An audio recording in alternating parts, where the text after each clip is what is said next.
അതേപോലെ ഒരു പ്രതിസന്ധി ഉണ്ടാവുമ്പോൾ സമൂഹത്തിലാണെങ്കിലും സമ്പത്തുള്ളവനെ പെട്ടെന്ന് എന്തെങ്കിലും ചെയ്യാൻ പറ്റൂ.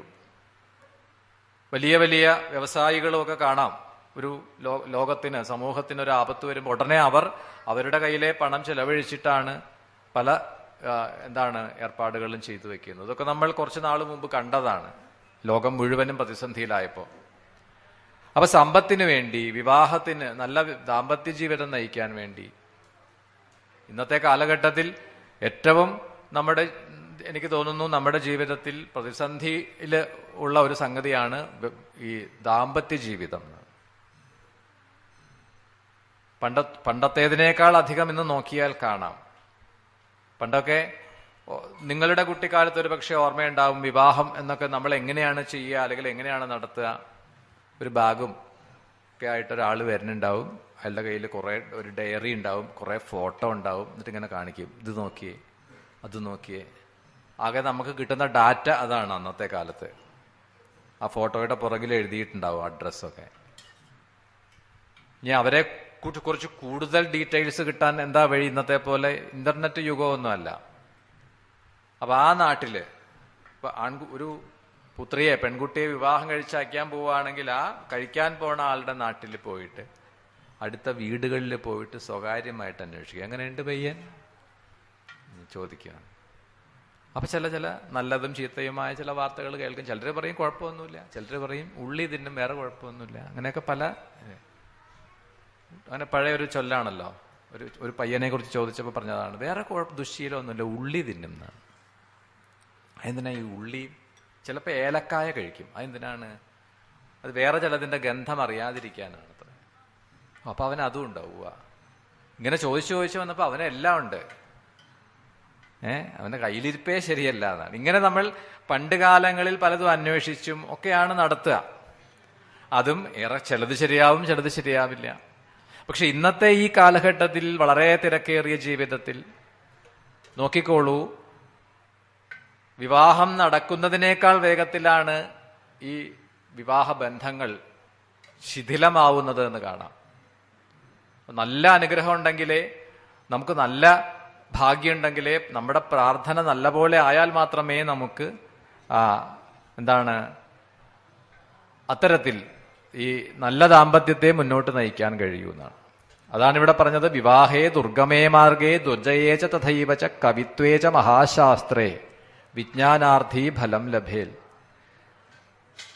അപ്പൊ ഇവിടെ ഇനി പറയുന്ന സ്കന്ദന്റെ, സുബ്രഹ്മണ്യന്റെ ഈ 16 നാമങ്ങൾ അതേതൊക്കെയാണ്?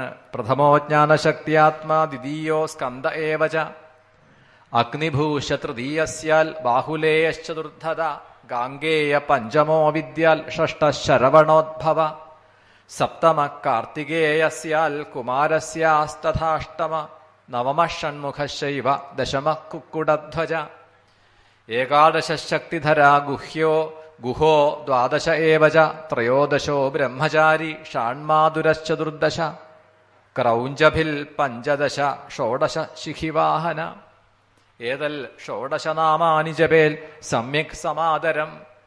ആ ഭഗവാന്റെ 16 നാമങ്ങളെ ഇവിടെ ആ നാമങ്ങളെ കൊണ്ട് സ്തുതിച്ച ശേഷം പറയുകയാണ്, വിവാഹേ ദുർഗമേ മാർഗേ ദുർജയേച തഥൈവച കവിത്വേച മഹാശാസ്ത്രേ വിജ്ഞാനാർത്ഥി ഫലം ലഭേൽ. കന്യാർത്ഥി ലഭതേ കന്യാം ജയാർത്ഥി ലഭതേ ജയം പുത്രാർത്ഥി പുത്രലാഭം ച ധനാർത്ഥി ലഭതേ ധനം. തന്റെ ജീവിതത്തിൽ തനിക്ക് അനുയോജ്യയായ ഒരു പെൺകുട്ടിയെ പത്നിയായി ലഭിക്കണം എന്ന് ആഗ്രഹിക്കുന്ന ഒരുവന് കന്യാർത്ഥി ലഭതേ കന്യാം. സന്തത്യർത്ഥമായിട്ടാണ് നമ്മൾ ആ സുബ്രഹ്മണ്യനെ ഭജിക്കുന്നത് എങ്കിൽ പുത്രാർത്ഥി പുത്രലാഭം ച. ഇങ്ങനെ ജീവിതത്തിൽ ഭൗതികമായ എല്ലാം ഉണ്ടാവാൻ, സുബ്രഹ്മണ്യനെ സ്തുതിക്കുവാൻ ഏറ്റവും അനുയോജ്യമായ ഈ പുരാണത്തിലെ നമുക്ക് കാണാൻ കഴിയുന്ന ഒരു പ്രധാന ഒരു സ്തോത്രമാണ് ഈ 16 നാമം എന്നാണ്. സുബ്രഹ്മണ്യന്റെ 16 നാമങ്ങൾ. ഇപ്രകാരം ആ നാമങ്ങളെ കൊണ്ട് സ്കന്ദനെ സ്തുതിച്ചു, ആദ്യം ഗണേശനെ സ്തുതിച്ചു എന്ന് പറഞ്ഞു. അതിനുശേഷമാണ് സൂതശൗനക സംവാദ രൂപത്തിൽ ഈ സംഭവ കാണ്ഡം ആരംഭിക്കുന്നത്. അപ്പൊ എവിടെ വെച്ചിട്ടാണ് ഈ സൂതശൗനക സംവാദം നടന്നിട്ടുള്ളത്? അത് എല്ലാ പുരാണങ്ങളിലും അതിന്റെ തുടക്കത്തിൽ തന്നെ പറയും. ഇവിടെയും അത് ഒന്ന് സാന്ദർഭികമായി സൂചിപ്പിച്ചു പോകുന്നുണ്ട്. നൈമിഷാരണ്യത്തിൽ വെച്ചിട്ടാണ്. നൈമിഷാരണ്യത്തിന്റെ ഒരു മഹത്വം പറയുക, ഒരിക്കൽ അനേകം ഋഷീശ്വരന്മാർ എന്നാണ്. അവർക്ക് തപസ് ചെയ്യാനായിട്ട് അവരെ ക്ലേശങ്ങളൊന്നും ബാധിക്കാത്ത രീതിയിൽ അവർക്ക് തപസ് ചെയ്യാൻ വേണ്ടിയിട്ടാണ് ഒരിടം അന്വേഷിച്ചുകൊണ്ട് അവര് അങ്ങനെ സഞ്ചരിക്കുകയാണ് എന്നാണ്.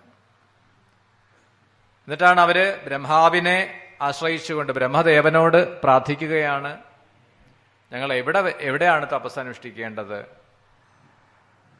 എന്ന് ആ ബ്രഹ്മാവിനോട് ചോദിക്കുന്ന സമയത്ത് വേഗം തന്നെ ബ്രഹ്മാവ് അല്പമൊന്ന് സൂക്ഷ്മമായി ധ്യാനം ചെയ്തിട്ട് ആ പാർവതീ പരമേശ്വരന്മാരെ ധ്യാനിച്ചുകൊണ്ട് ഒരു ചക്രം കയ്യിലെടുത്തു എന്നാണ്. എന്നിട്ടാണ് അതിനെ മുന്നോട്ട് അയച്ചു എന്നാണ്. എന്നിട്ട് പറഞ്ഞു, എവിടെയാണോ ഈ ചക്രത്തിന്റെ നേമി അത് ശിഥിലമാവുന്നത്, നേമി ശീര്യതേ ഇതി നൈമിഷം, എവിടെയാണോ ഇതിന്റെ നേമി തകർന്നു വീഴുന്നത് അതാണ് നൈമിഷം, അവിടെ ഇരുന്നു കൊണ്ട് നിങ്ങൾ തപസ് അനുഷ്ഠിച്ചോളൂ എന്നാണ്. അത്തരത്തിൽ ബ്രഹ്മാവ് അയച്ചതായ ആ ചക്രം, അതിന്റെ പിന്നാലെ മഹർഷിമാര് അതിനെ അനുഗമിച്ചു. അത് പിന്നീട്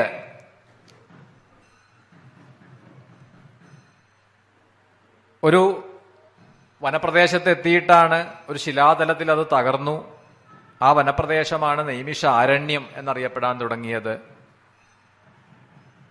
അവിടെയാണ് ഗംഗാനദി ഹിമവാനിൽ വന്ന് പതിച്ച് ഹിമവാനിൽ നിന്ന് അവതരിച്ച് ആ ഭഗീരഥന്റെ പ്രാർത്ഥനയെ കേട്ടിട്ട് ഭഗീരഥിയായിട്ട് ഒഴുകിയത്. നൈമിഷാരണ്യത്തിന്റെ മഹത്വത്തെ കുറിച്ചിട്ടൊക്കെ ഇവിടെ പറഞ്ഞു. വനപ്രദേശമാണ് എന്ന് പറഞ്ഞു, വൃക്ഷനിബിഡമാണ്, തപസ് ചെയ്യാൻ, പ്രത്യേകിച്ചും കലിയുഗത്തിൽ തപസ് ചെയ്യാൻ അനുയോജ്യമായൊരു ഇടമാണ്. അങ്ങനെയാണ് മഹർഷിമാർ അവിടെ ഇരുന്നു കൊണ്ട് നൈമിഷാരണ്യത്തിൽ വസിക്കുന്നതായ അവർ ദീർഘകാലം നീണ്ടു നിൽക്കുന്നതായ ഒരു സബര്യയിൽ ഏർപ്പെട്ടു.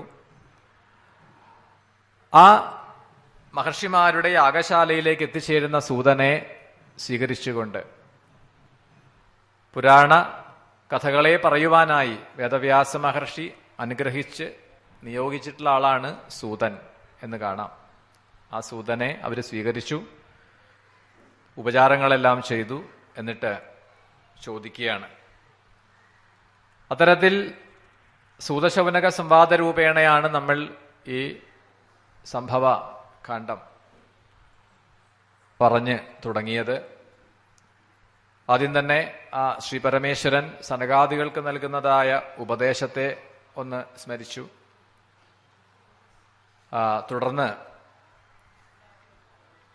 ഇനി ഇവിടെ നമുക്ക് പറയേണ്ടത്, അല്ലെങ്കിൽ പ്രധാനമായി പറയാൻ പോകുന്നത് സുബ്രഹ്മണ്യന്റെ അവതാരം, സ്കന്ദ ആവിർഭാവത്തെ കുറിച്ചിട്ടാണ്. ഏതൊന്നിനു വേണ്ടിയിട്ടാണ് ഈ ഭഗവാൻ അല്ലെങ്കിൽ ശിവന്റെയും ശക്തിയുടെയും ആ സമ്മേളനത്തിൽ നിന്നും, ശിവശക്തി ഐക്യത്തിൽ നിന്നും ഇങ്ങനെ ഒരു ദേവതാ സങ്കല്പം എന്തിനു വേണ്ടി അവതരിച്ചു? അതിൽ പ്രധാനമായിട്ടൊരു ഉദ്ദേശം താരകാസുരനെ നിഗ്രഹിക്കുക എന്നുള്ളതാണ്. മറ്റൊന്ന് ശൂര പത്മാദി അസുരന്മാരെ നിഗ്രഹിക്കുക. അപ്പോൾ അതിന്റെ തുടക്കം എന്ന രീതിയിൽ കാർത്തികേയന്റെ അവതാരം, സുബ്രഹ്മണ്യന്റെ അവതാരം നടക്കണമെങ്കിൽ അതിനു മുൻപായി തന്നെ ഹിമവാന്റെ പുത്രിയായി ആ ജഗദംബിക ആവിർഭവിക്കേണ്ടതുണ്ട്. പിന്നീട് ആ ദേവിയെ, ഹിമവൽ പുത്രിയായിട്ടുള്ള ഹൈമവതിയെ, എന്തൊക്കെയാണ് ആ ദേവിയുടെ നാമങ്ങൾ? പാർവതി, ഗിരിജ, ഉമ, അപർണ, ഹൈമവതി, ഇതൊക്കെ പാർവതിയുടെ നാമങ്ങൾ തന്നെയാണ്. ആ പാർവതീ ദേവിയെ ഭഗവാൻ പാണിഗ്രഹണം ചെയ്യേണ്ടതുണ്ട്.